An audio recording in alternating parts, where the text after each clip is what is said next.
They're said to be a barometer of the health of our oceans. And if the whales found stranded throughout New Zealand are anything to go by, the oceans are in deep trouble. As you're about to see, scientists have been cutting open these beach giants, analysing their stomachs, and their findings are alarming. As Melanie Reid reports, it looks like our whales are starving to death.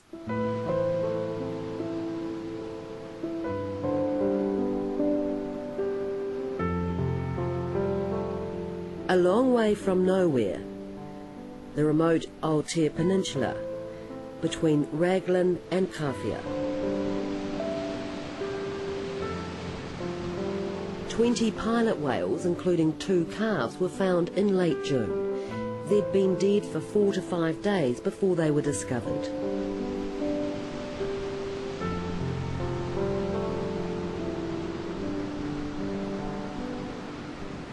There are few things more disturbing than being in a whale graveyard. Such beautiful deep-sea creatures don't belong on our beaches, but they are becoming an all too familiar sight around New Zealand.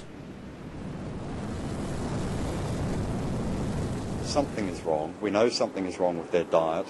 I think the oceans are very sick. Just days after this stranding, AUT's marine biologist Steve O'Shea came to this West Coast beach. For nearly a decade he's been studying beach whales around New Zealand. We're exploring the possibility that these animals are hungry, are both hungry and thirsty in fact, because they get all of their food and their water from squid.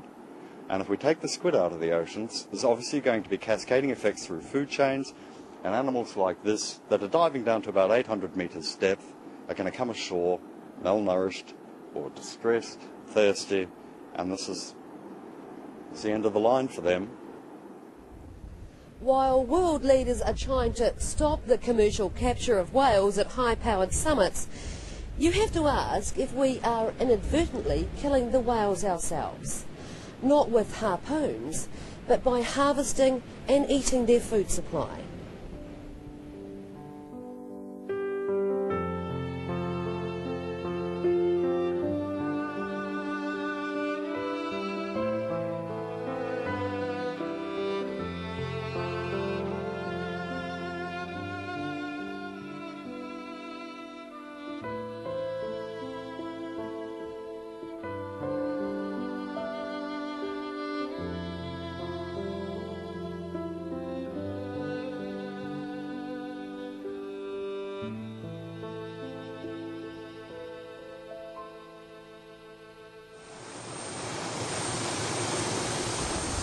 Since 2003, Dr. O'Shea and his team of scientists have raced the strandings around the country. All up, they've removed and examined more than 400 whale stomachs, which is why they are becoming more and more convinced the whales are starving.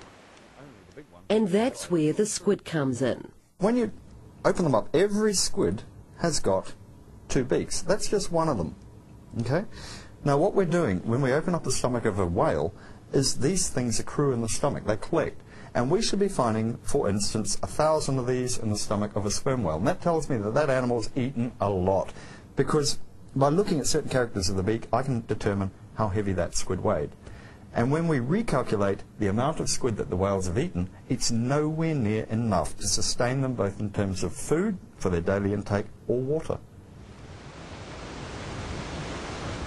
O'Shea and his team are further convinced the whales are in a shocking state of health because their teeth are worn and broken, likely to be from an inappropriate diet.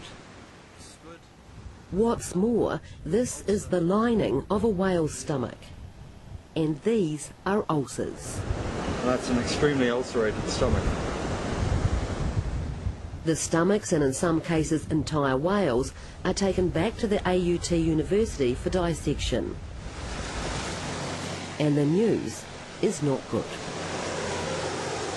Invariably, we're finding ulcers in the stomach, and these are huge ulcers. I mean, big holes in their stomach. You put your hand through. You could almost, they haven't perforated yet. If they'd perforated, it would have been terminal. So we're just prior to terminal. Okay, but then what we can find in the entire stomach, these are big stomachs, and an animal like this can have 3 stomachs. There's a huge amount of food that they actually take aboard.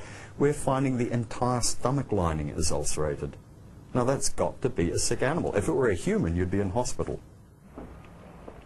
Well, Hector's dolphins, which is only found in New Zealand, have gone down from about 30,000 in the 70s to... Dr. Liz Sluton is the Associate Professor in Zoology at Otago University. She specialises in marine mammals. There are quite a number of threats to marine mammals in New Zealand waters. The main one have to be fishing, and so the direct impacts from marine mammals will be water and fishing gear, and also indirect into affecting their food supply.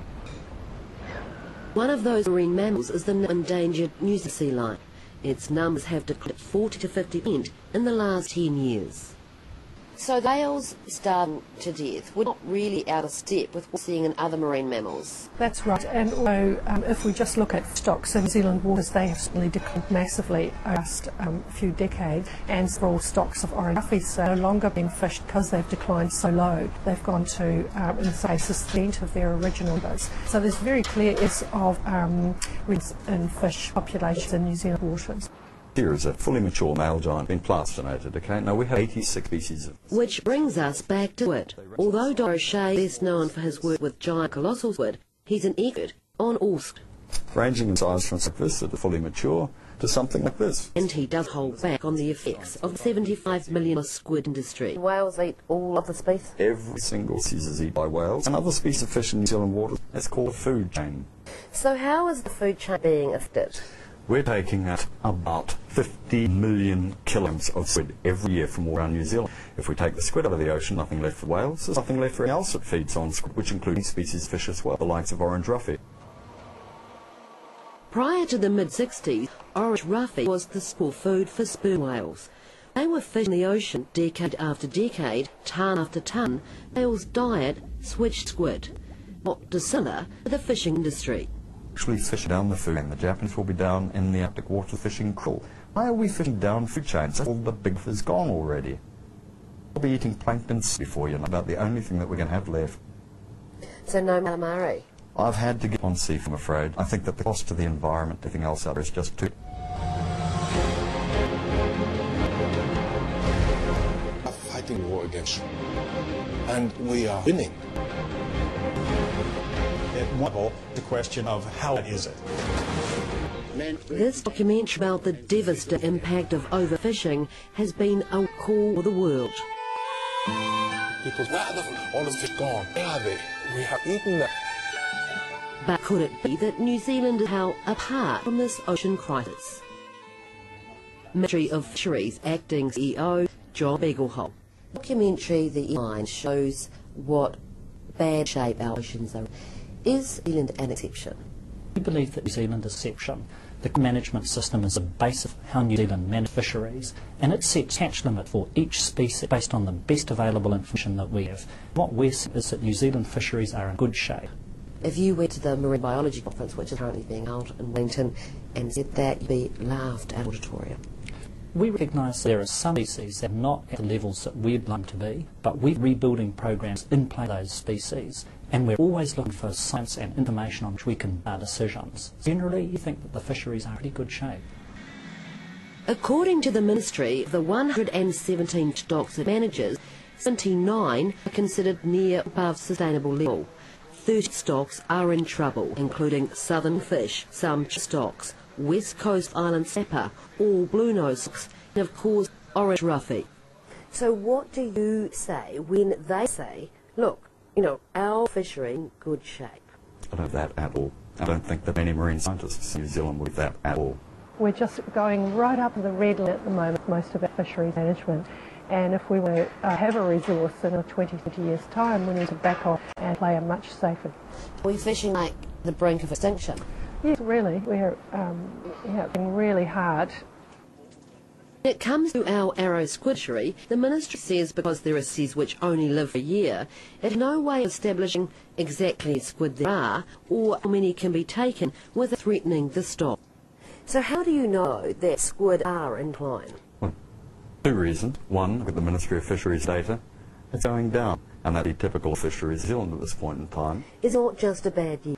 I don't believe this sort of nonsense that if you attack these populations from every like we are present, we take out the adult, we destroy the masses, we trawl the hell out of the ocean out there, you're going to have cascading effects of chains. Systems just crash. And what we've got to move to is a more ecosystem approach to fisheries management. We're not doing that. We're managing on a species-by-species basis. It's quite a managed system.